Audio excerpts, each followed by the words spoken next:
TV3 studios. This is Acadiana's News Channel at 5. Good evening, everyone. I'm Marcel Fontenot. And I'm Jim Hummel. We start tonight in St. Landry Parish, where a Confederate monument outside the courthouse will be coming down. But the big question, when and where is it headed? Our Dracar Francois joins us live from Opelousas with what we know so far about the process. Dracar. Well, guys, after a unanimous parish council vote last night, this monument that's just behind me will be donated to the sons and the daughters of the Confederacy. Last night the council voted to have the statue removed and donated to either the sons or the daughters of the Confederacy. The St. Landry Parish President Jesse Bellard says he's waiting to see where will the monument that honors Confederate veterans be located. The sons of the Confederacy were there last night, so they wish to have it. So it was where the council voted to donate it to them. So now I'm gonna contact them and say, okay, where you want it, so we can get it moved now. It's done. Now it needs to just be moved off the property and placed where it needs to be placed. When it comes to getting it off the courthouse premises, Bellard says it will be moved as soon as possible. As soon as they tell me where they want to move it, and we get the movers to move it. Our problem right now is getting somebody to move it. And after speaking with a spokesperson for the Sons and Daughters of the Confederacy, he says the location is unclear, but they will find a place for this monument. Live in Opelousas, Dracar Francois, KTC TV3. Here's Rob's 24-hour forecast.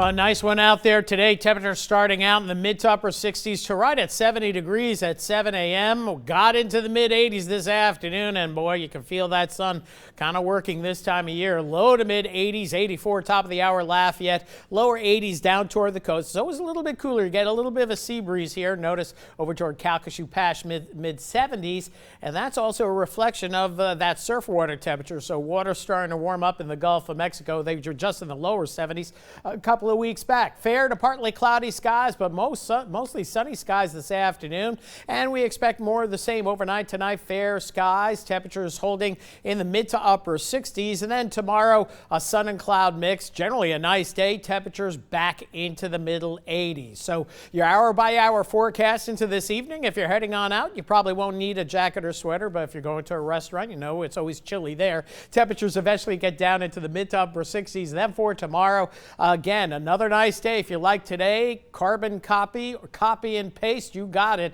85 the projected high for tomorrow.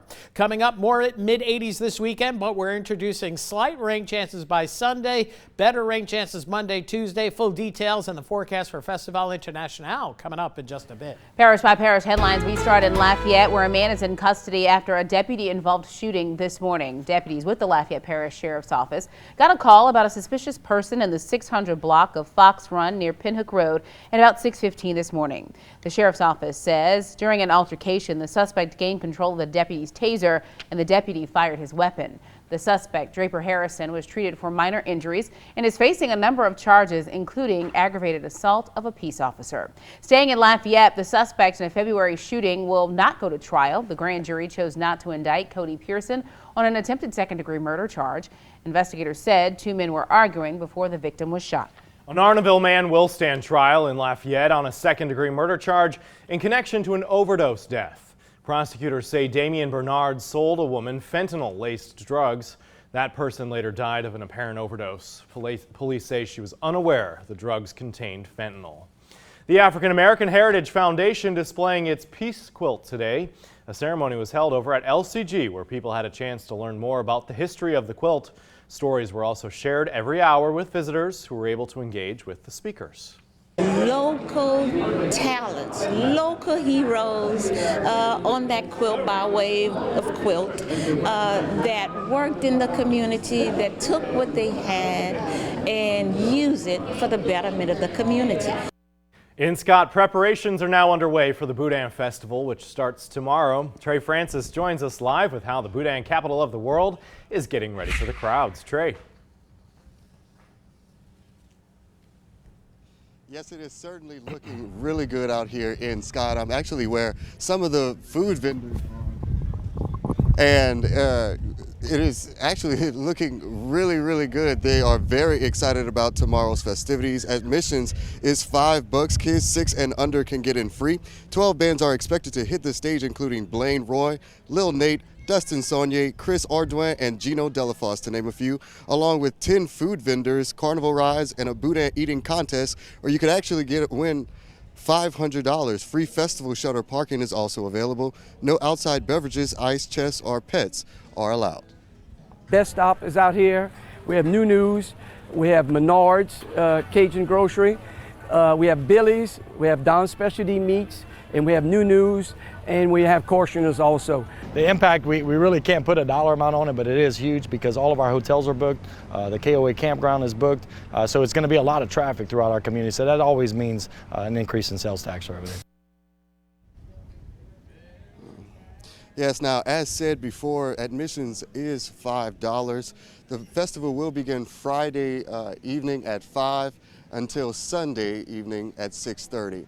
Live in Scott, Trey Francis, KTC TV3. In Vermilion Parish, there's a new resource in Erath to help people with healthcare decisions, and it's all thanks to UL nursing students.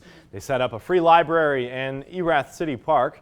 The library has books and resources that promote physical and mental well-being, better hygiene, diet and exercise, as well as preventative strategies for better health. The FBI is warning farmers to be on the lookout for potential hackers. Officials say cyber criminals might go after agriculture cooperatives during the planting and harvesting seasons, believing they could be more vulnerable and willing to pay off for extortion. The FBI says 6 grain companies were targeted last fall. 2 others have already been attacked this year. They're calling on farmers to take defensive measures against any potential threats. GE is recalling some of its refrigerators because of a fall risk. The company says it's received about 71 reports of the freezer drawer handle detaching, causing 37 people to be hurt. The recall includes 6 models sold between February of 2020 and January of this year. As you see there, the models have French doors with a bottom freezer drawer. Those with impacted appliances should contact GE for repair. Now to the latest on the coronavirus pandemic. The showdown over masks continues. The Department of Justice planning to appeal a federal judge in Florida's decision that overturned the travel mask mandate earlier this week. Here's ABC's Rena Roy with the latest developments. The battle over masks being taken to court once again, with the Justice Department fighting back at the request of the CDC. The DOJ vowing to appeal after a Florida federal judge overturned the travel mask mandate earlier this week. Millions of travelers are going maskless after the judge's decision, but many health experts are backing the CDC, which says an order requiring masking in the indoor transportation corridor remains necessary for the public's health. This change in policy sets a really challenging precedent. A single judge overturning a mandate driven by public health professional means that we're unnecessarily putting many people at risk. The country seeing a rise in new daily cases, subvariants of BA2 likely to blame. The COVID cases to me are rising. I gave immunizations in the pharmacy, so I do know how important it is to wear the mask. This school in Los Angeles reinstating its face covering requirement after dozens contracted the virus. Honestly, I wasn't that surprised because, you know, spring break was Coachella, everyone's going on vacation. Nearly 100 students at San Mateo High School in California's Bay Area also testing positive after prom. You have to just weigh, are you willing to sacrifice what will happen if you do get COVID and you have to quarantine? Versus, is it worth it to just go out and have a good time? New York City on the cusp of raising its COVID risk level to yellow or medium, with new cases going up. The governor keeping the state's indoor mask mandate in place.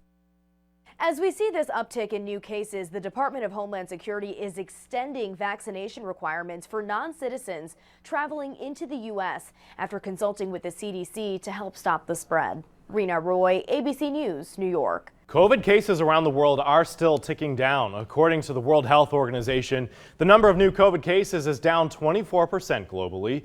COVID deaths also dropped 12%, but the agency points out the declining numbers should be taken with caution because several countries have scaled back on testing, leading to lower numbers detected.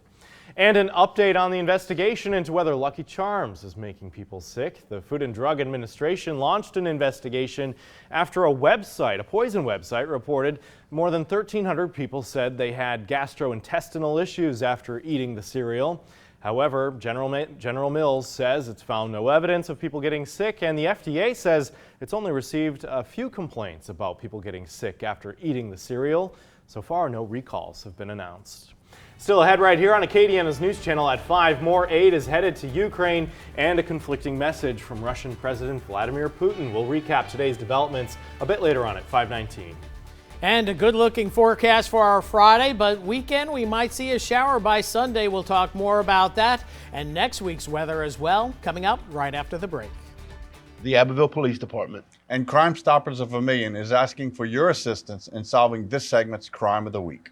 The Abbeville Police Department has secured felony warrants against Jalen Vini of Abbeville. Vini is wanted for attempted second-degree murder and illegal possession of a firearm by a convicted felon after a shooting which occurred on April 9th, 2022. Vini's last known address is on Oliver Street in Abbeville. Vini is described as a black male, 27 years old, brown eyes, black hair, 5 foot 9 inches tall, and weighs approximately 130 pounds. If you or your family member was the victim of a crime, you'd want someone to come forward. So help us keep Vermilion Parish safe. If you have information on this or any other crime, I encourage you to call the TIPS line at 740-TIPS or download and log on to the P3 app to report your tips anonymously, where you can earn a cash reward. On behalf of the Abbeville Police Department, I'm Lieutenant Jonathan Tuchet. And I'm the Director of the Violent Crimes Task Force and Crime Stoppers Coordinator, Eddie Longlane. ATC Weatherland. Here's Rob's forecast. Welcome back. Well, a beauty out there today. Sun shining, a sun and cloud mix as we take a look at our drone cam. Again, mostly fair weather cumulus clouds. Some of the bases darker here and there as there was a little vertical growth on the clouds, but there's a cap on the atmosphere. We have a ridge of high pressure sitting on us, so a beautiful day across the area today. Everything greening up, and at least the green is getting darker. That means the pollen count beginning to ease, but we have a few more weeks to deal with that. So let's take a look at the big picture across the region and across the lower 48 as we have high pressure large and in charge over us. So rain chances near zero again for tomorrow and no better than 10% Saturday, maybe 20% on Sunday. Upper level lows way up here in Hudson Bay. So that's keeping it cool in the northeast. And here comes another weather system in the west impacting the Pacific Northwest and up through the great big sky country of Montana into the western Dakotas. Blizzard warnings. Here we are, late April, blizzard warnings for portions of the Dakotas. They're expecting a foot of snow and winds gusting in the 50-55 mile per hour range, so near zero visibility. So for some, it is still winter. Meanwhile, we do have a little thunderstorm here producing a tornado warning across portions of Missouri and close to home here. It is awfully quiet across the area. We're generally seeing fair to partly cloudy skies across the region. So as we put things in motion going into tonight through tomorrow, it's going to be relatively quiet. Some clouds coming in for tomorrow morning. We'll see mid-60s for your overnight early morning low, or closer to 70 degrees for some, but less cloud cover tonight. So it should cool off a little bit more so through daybreak tomorrow. And then tomorrow afternoon, a sun and cloud mix should be a beauty of a day. We'll get up to about 84, 85 degrees once again with breezy south winds more than likely in the mix once again. Going into tomorrow night, we'll see temperatures once again in the mid 60s through Saturday morning and Saturday afternoon, back into the middle 80s with a nice breeze out of the south. Maybe a little bit gustier Saturday versus our, say, Friday. Mid 60s overnight tonight, then tomorrow we'll get into the mid 80s. Tomorrow night, once again, mid to upper 60s. And then as we get into your Saturday, we're looking at temperatures well into the mid 80s once again. So your true view forecast indicating fair skies overnight tonight. Temperatures holding in the mid to upper 60s. We're going to have lighter winds. This is a computer forecast, so the winds are going to be less than 11, probably in the 3 to 4 mile per hour range overnight tonight. They'll get gusty again tomorrow afternoon, but a fine finish to the week with that sun and cloud mix as indicated. 85 the projected high. Few more clouds later in the afternoon, which is a little bit of a flip of what we've seen over the last couple of days, but generally mostly sunny skies. Much the same for Saturday, staying breezy and warm. Slight chance of an isolated shower Sunday. As we head into Monday, Tuesday, we could see a better chance of scattered showers and some